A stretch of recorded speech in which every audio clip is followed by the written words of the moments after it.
Em 2002, surgiu um dos primeiros chatbots com inteligência artificial que realmente conversavam com as pessoas. Hoje em dia, esses bots evoluíram bastante e é comum falarmos sobre IAs que interagem com a gente. Mas antigamente, quando tudo ainda era mato, existia uma IA que, com certeza, foi o primeiro contato de muitos com esse mundo virtual do entretenimento, que é conversar com uma inteligência artificial. Apesar de ser um robô, ele conseguia responder de forma que realmente parecia um ser humano, criado para que você pudesse conversar e passar o tempo. Esse chatbot logo se tornou um fenômeno mundial, especialmente aqui no Brasil, mas não pelos motivos que os criadores esperavam. Com o passar do tempo, devido ao seu modelo de aprendizado, a IA passou a adotar um comportamento mais sarcástico, cheio de piadas e comentários sem noção ou até mesmo bizarros. Seu verme. Rapariga, é sua mãe aquela gostosa da boceta grande.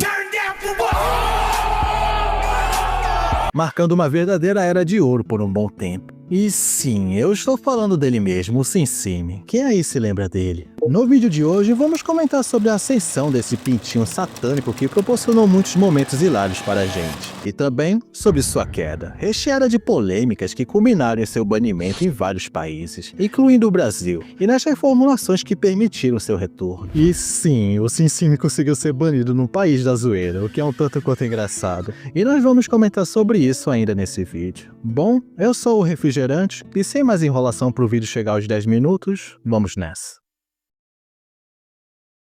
Assim como toda a criação existente, ela foi feita para cumprir um objetivo ao qual foi designada. Porém, por conta de alguns fatores que ocorreram com o passar do tempo, acabou mudando de rumo e se transformando naquilo que temos hoje. Isso que eu falei, meus caros, vale para tudo. E com o SimSim não foi diferente. Vocês sabiam que, na verdade, esse chatbot seria usado apenas para ajudar na venda de cobertores? Parece inacreditável, mas é verdade. O criador do SimSim, chamado Jung-Hoi Choi, disse em uma entrevista que havia retornado à universidade depois do serviço militar, agora trabalhando com TI. Sua vida estava meio sem rumo e cheia de incertezas, até que decidiu vender um cobertor feito de fibra de ramier. Para isso, criou um chatbot que o ajudaria a divulgar o produto. No entanto, o chatbot bem-humorado que ele desenvolveu acabou chamando mais atenção do que o próprio cobertor. E foi aí que ele percebeu a oportunidade de ouro que tinha surgido por um acaso bem na frente dele. A partir disso, tratou de aprimorar ainda mais o chatbot interativo, que logo se tornou um fenômeno de nicho, marcando assim seu surgimento quase acidental.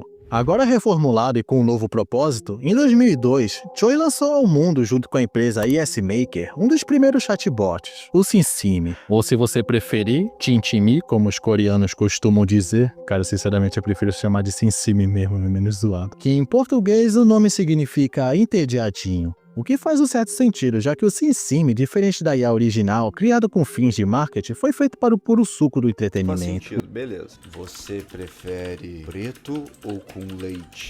O segundo tem mais pegada.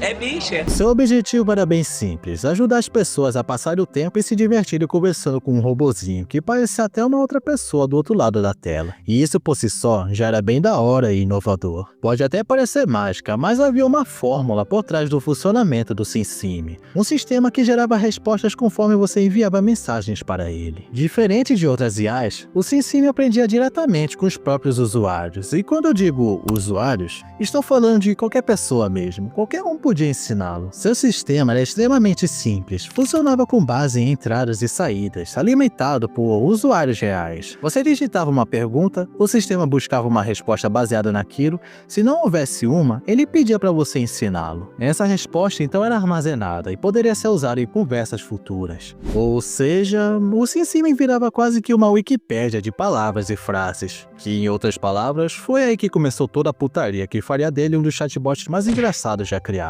Ao mesmo tempo em que se tornaria polêmico e controverso, trazendo grandes dores de cabeça no futuro para seus desenvolvedores. No começo, meio que tudo era uma terra sem lei, pois um dos maiores problemas que o SimSim tinha e que hoje em dia as IAs não possuem, é que esse chatbot do pintinho amarelinho era completamente sem filtro, e isso permitiu que a comunidade pudesse ensinar esse chatbot o que bem entender e der na telha. Desde piadas criativas, palavrões, comentários engraçados que renderam bons momentos aqui no YouTube BR, onde vocês provavelmente devem se lembrar do Terror Bionic, um canal que gravou vários vídeos sobre esse pinto amarelo. E sim, foi uma época boa, e eu acabei conhecendo o Cincine por conta dele. Inclusive, que saudade do canal dele. Era da hora ver as respostas inusitadas que esse chatbot aprendeu com os usuários. E um dos meus favoritos era quando o Cincine te xingava, e quando você xingava de volta ele mandava uma ainda pior e mais engraçada. Não só isso, como ele também era muito sarcástico e irônico, simplesmente intancável, e meio que você nunca ganhava dele, pois o desgraçado sempre tinha uma resposta na ponta da língua, se é que uma IA tem uma, né? E foi isso que deixou o Cincine tão popular. Só que aí que tá, você lembra do que eu disse do Cincine ser meio que uma terra sem lei?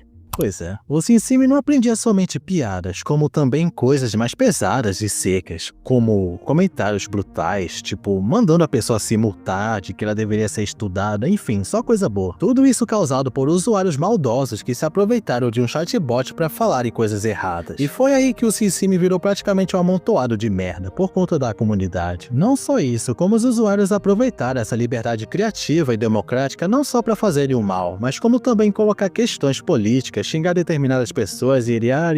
E cara, o Cincine virou praticamente um reflexo caótico da internet. O que era pra ficar só na zoeira virou um ambiente de declínio e vulnerabilidade por conta do mau uso das entradas e saídas do sistema do chatbot. Não é à toa que as IAs nos dias de hoje possuem regras e condutas que devem ser seguidas para evitar esse tipo de coisa. E, infelizmente, Cincine, antes um chatbot humorado, ácido e cômico, virou um lugar perigoso e trouxe uma grande dor de cabeça para os seus desenvolvedores. E é aqui que começou a decadência de Cincine. Como dito anteriormente, o modelo de conversa do Cincine era baseado no que a comunidade ensinava a ele. E o bot aprendeu tantas coisas boas que o tornaram popular, quanto comentários mais doentios e perturbadores. Daqueles que parece ter sido escrito por alguém anônimo que, quer espalhar o podre que sente por dentro através de um chatbot. Em 2011, Cincine começou a dar os primeiros sinais de alerta. Usuários japoneses relataram que o chatbot passou a escrever coisas ofensivas, racistas e homofóbicas, além de fazer comentários pesados com nomes específicos. Apesar disso, Cincine continuava sendo usado e levado na brincadeira, mas ali já se acendia o sinal de que o sistema estava começando a sair do controle. Em 2012, o aplicativo foi banido na Tailândia, e o motivo? A IA começou a disparar comentários ofensivos contra políticos tailandeses. Pelo visto alguém andou devendo muito na praça, pra IA querer xingar o cara. Além disso, fazia comentários difamatórios e considerados inaceitáveis. O governo alegou que aquele pintinho amarelo muito do zoeiro estava espalhando ódio e incitando a desordem. Isso resultou em seu banimento e a empresa precisou remover temporariamente o suporte ao idioma tailandês. Mas não foi só no Oriente que o Cincine arrumou confusão. O aplicativo, que teve suporte para mais de 80 idiomas, também causou tumultos aqui no Ocidente. E os mesmos problemas se repetiram. Eram ofensas, boatos, bullying, fofocas. Mano, chegou uma época que o Cincine praticamente virou palco de todo tipo de babado, viu? Chegou a ser comum conversar com ele e do nada, sei lá, descobrir que o fulano de tal, sei lá, o teu vizinho era corno, por exemplo.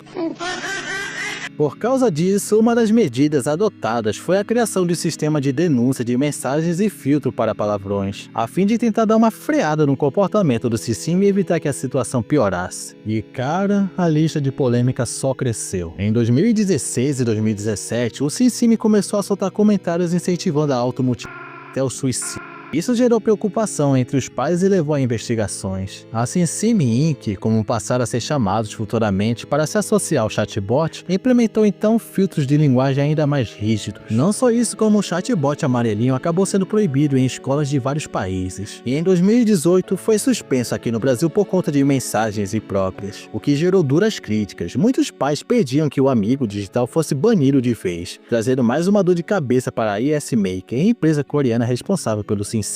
Depois de todo esse mar de polêmicas, como a empresa que criou o Cincine lidou com esses problemas? Bom, após todos os acontecimentos, a IS Maker passou a reformular o Cincine, focando nas principais reclamações que causaram dor de cabeça para a empresa responsável por esse pintinho amarelo. Com isso, o aplicativo foi relançado com uma nova proposta, ser um app de conversa mais seguro, com filtros mais rígidos para manter um ambiente mais saudável e apropriado. Alguns dizem que ele mudou para melhor, outros acreditam que essa foi uma queda definitiva do Cincine, e que ele nunca mais foi o mesmo. Afinal, a sua graça estava justamente no caos e no humor imprevisível que ele tinha. Mas, afinal de contas, como ficou essa nova versão do Cincine? Que inclusive você pode baixar aí no seu telefone pela Play Store. Bom, não custa nada a gente conferir, né? E cá estamos nós com o aplicativo do SimSim. De início temos a apresentação do chatbot e a seleção de idiomas, que é claro eu vou escolher em PTBR, óbvio. Em seguida aparece uma tela com os termos de uso que... quem é que dá a mínima? Provavelmente ninguém desse planeta lê os termos de uso e privacidade. Mas nesse caso dá pra perceber mesmo de forma resumida que os caras se preocuparam bastante com a política de conteúdo, viu? Principalmente com o que os usuários vão postar e afins. E caso você viole os pontos destacados, corre o risco de suas postagens serem excluídas, bloqueadas, e isso ainda pode afetar sua permissão de uso no aplicativo. Mas enfim, continuando, logo depois aparece um questionário que devemos responder para personalizar o nosso perfil. Primeiro, eles perguntam se a gente é homem ou mulher. E aqui em pleno 2025 já dá pra ver que o aplicativo é bem retrógrado, viu? Já que não tem nenhuma opção de me identificar como helicóptero, o que é uma pena. Depois eles perguntam sua idade e nome, que sinceramente eu simplesmente pulei e segui direto pro app. E cara, o menu desse aplicativo é deprimente. Bicho, tem uma porção de outros chatbots pra escolher, aba de pesquisa e o pior de tudo, você precisa pagar pra liberar mais opções. E sim, isso inclui o filtro de mensagens do SimSim. Ou seja, se você quiser que o pintinho amarelinho aí te xingue, tem que pagar R$3 por mês. E cara, na moral, se eu quisesse ser aloprado, dava pra fazer isso de graça, era só entrar no LOL e ranqueada, pronto, tu vai ser chegado até o dia clarear. Mas tá, prosseguindo com o restante do aplicativo na verdade pessoal, sendo bem sincero e indo direto ao ponto, não. Se você está pensando em rever o SimSim nesse aplicativo, pode mudar de ideia. Eu testei a versão dele gratuita e não valeu muito a pena. As respostas são sempre aleatórias e sem sentido, e quando eu falo isso é porque, cara, a conversa não vai a lugar nenhum, não dá pra tirar algum proveito sequer. E pra matar logo no peito, eu paguei a assinatura e, bicho, foi pior ainda. Mesmo ativando o conteúdo adulto, parece que ainda tava na versão base com filtro. Dificilmente ele falava algum palavrão. Então, a única coisa que eu posso fazer é agradecer que a assinatura custou apenas R$3. E vai por mim. Se você quer uma IA boa pra conversar, vai de ChatGPT mesmo. É de graça e se você manjar de uns paranauê aí quando for digitar, dá pra fazer o ChatGPT ficar mais sem filtro e divertido. Mas é isso, pessoal. Esse foi o vídeo. Nos vemos na próxima se nenhuma maracutaia acontecer, é claro. E fui.